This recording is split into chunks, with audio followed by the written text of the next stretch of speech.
Now, it began as one American dad's attempt to teach his son about space and ended with the footage being broadcast around the world.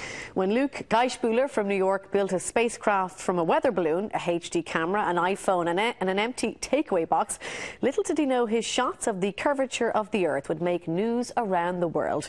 David Moore of Astronomy Ireland joins us now to explain this and other space stories from the past few weeks. Good morning to you, David. Good morning. You've seen this footage. Is this something we should be excited about? Oh, definitely. I mean, it goes to show it can be done with very simple equipment.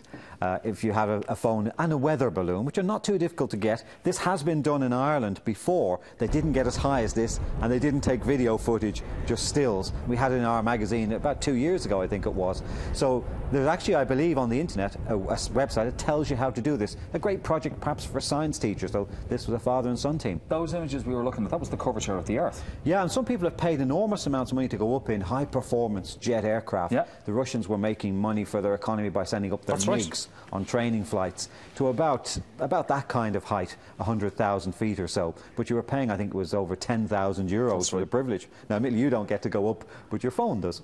But this is just it. The phone went up, the camera went up, the whole lot of pilots. The takeaway box. I mean, what class of a take? Was this like a Pete? There it is. There. What is it? I assume this was either just to prove how simple it could be, or else it was just a handy shape. But the images it recorded were just amazing. Yeah, that height, the sky is black. It's not blue anymore. Yeah. If the camera was sensitive, you could see the stars in the sky, and you can see the curvature when the edge of the Earth just there. You can also see how thin that atmosphere is, which will link nicely to the space station when we're talking about it, is from that kind of height. We're in a very fragile environment here on the Earth. We take it for granted, but it's just a thin blue line. So the balloon eventually burst.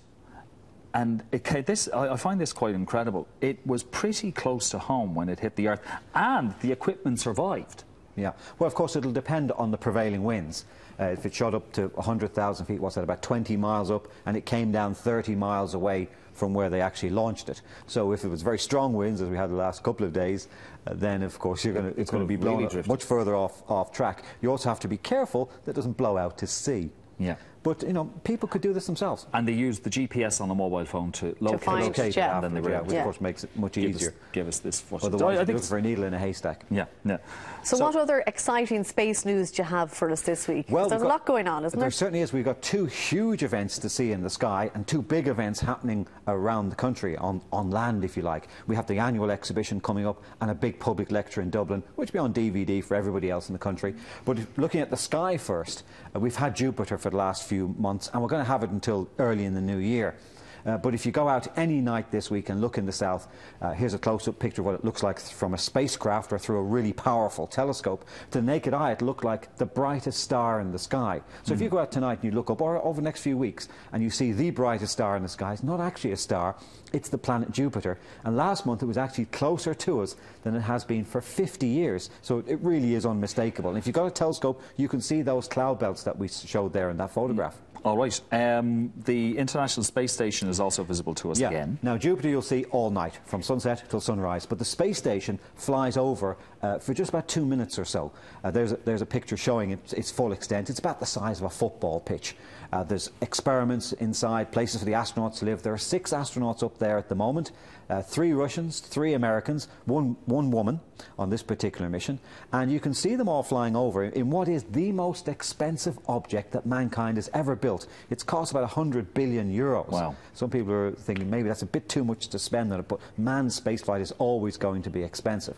And you can see it again. It looks like an extremely bright star crossing the sky. You won't see any structure like we showed in that diagram. It just looked like a star moving from where the sun sets, that's over in the west, high up over to where the sun rises. Okay. And it takes about 2 minutes to make that journey. Now, the time is different every night. You should see it over the next couple of nights. The best night will probably be Halloween night on Sunday, when around 6:25 we're expecting it to fly over. And it'll be a different time every night. So if you have access to the internet, you can look up predictions there. Or if you text the word space, that's S-P-A-C-E, to 57003, we have a service that for €1 a night will send you a prediction not only of when to see it, but we're hoping to have a space chase next week, because on Monday they should launch the space shuttle, the second last ever mission of the space shuttle. After the one in February next year, it's going to be scrapped. mothballed completely. Okay. So this could be your last chance ever to see a space chase. What will we see, by the way? Will we see, will it just be like a light, or will we see the woman astronaut ironing up there, doing, looking after the men? Although one Russian cosmonaut did actually say something like that, and he got into a lot of trouble, so I'll avoid it completely. Can say it. But no, it's so, even if you have a telescope and you manage to get it on the space station, remember it's travelling at about 5 miles a second. It's over 200 miles above the ground, so it's very hard to keep up with it. There is equipment you can get from our shop that will allow you to track it, but what you'll see is a very bright star-like object, different time every night until November the 15th. Okay.